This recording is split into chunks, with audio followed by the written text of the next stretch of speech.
मित्रांनो, तुमच्यासाठी अजून एक व्हिडिओ घेऊन आलो आहे. तर तुम्ही बघू शकता आपली गाडी आपण हिला RX मध्ये कन्वर्ट केलेला आहे, म्हणजे सायलेन्सर फक्त बदललेलं आहे.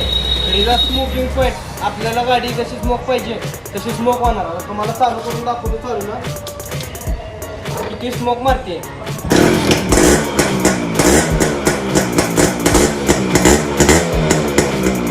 चालूला आपली गाडी एवढा दूर मारते.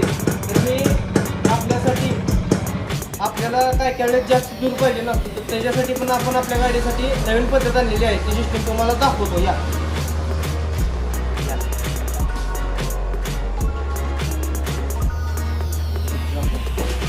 तर तुम्ही बघू शकता, मी तर अशा पद्धतीने एक कॉक बसवलेला आहे. आपला हा ऑइलचा एक्स्ट्रा पाईप आहे.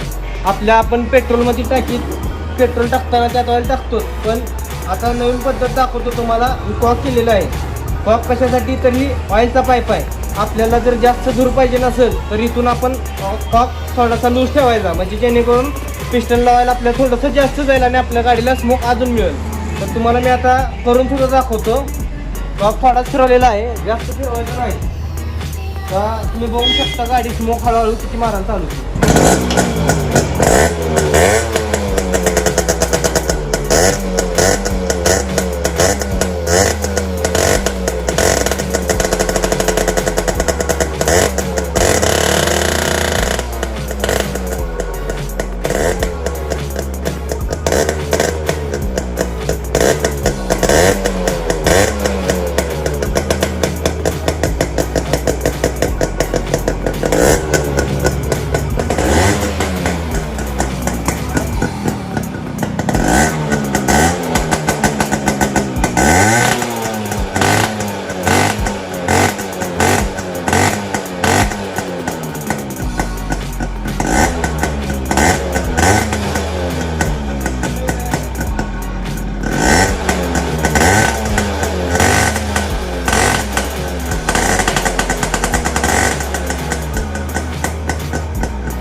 केलेली आहे. ज्याला करायचं असेल त्याने असं करून घ्या.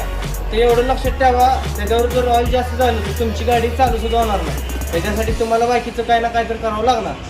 तेवढंच. आणि आजचा व्हिडिओ कसा वाटला कमेंट करून सांगा. अजून काय वेगळं करायचं असेल तर तुम्ही सुद्धा मला कमेंट करून सांगा.